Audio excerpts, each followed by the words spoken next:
Vasilevlə bugün söhbət olacaq. Neftçidir mən. Neftçi barədə, Vadim Vasilev barədə söhbətlər olacaq. Vadim, hazırsansa başlayaq söhbət. Salamlayıram sizi. İnşallah. Yəni ki, baxmayın, neye bu bitdə. Biraz qocalmışıq, biraz da xəstəlik aparıb özünü. Xəstələnəndə, yəni ki, mənə çox təşəkkür bildirirəm də. Mənə kömək elədiniz. Həm moralni, həm maddi cəhətdən də deyirəm, çoxları pul göndərib mənə. Yəni ki, ona görə çox sağ ol demək istəyirəm sizə.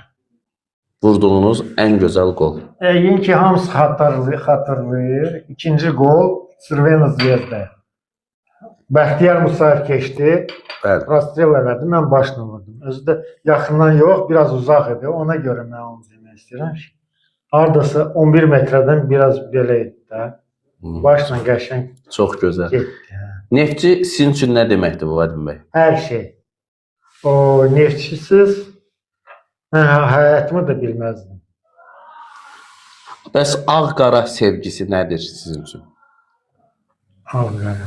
Ağqara deyim də, uşaqlıqda mən bağçada çıxanda bizdə məhəllədə 2 nəfər vardı neftçidə oynayanlar. Bu Azər İsayev idi, bir də Vladislav Kadırov.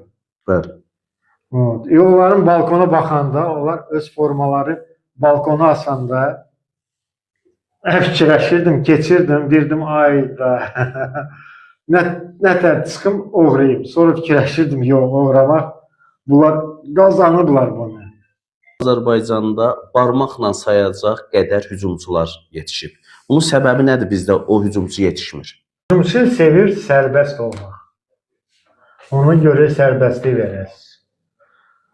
Sərbəstlik verməsiniz, inanmıram ki, o kletkada qalanda inanmıram ki, o yaxşı nəticə verər. Bəyəndiyiniz hücumçu varmı Azərbaycan çempionatında? Yoxdur axı. Deyək, onu da ki, şey görsədir də, statistika görsədir. Ümumiyyətlə, Azərbaycanlılar indi şeydə, qrafikdə heç yoxdular ya, ən çox qol vuranlar yoxdular. Amir Abbasovla bir yerdə futbolçu oynamışsınız. Yığmada da, həm də Neftçidə də. Samir bəydə nə çatmadı ki, bu il Neftçidə alınmadı? Hələ gəlir, tez gəldi. Tez gəldi. Bütün deyirlər, komandanın формаштар. Ну, как сказать, он команду создал. Не он же всех создавал. Говорит, что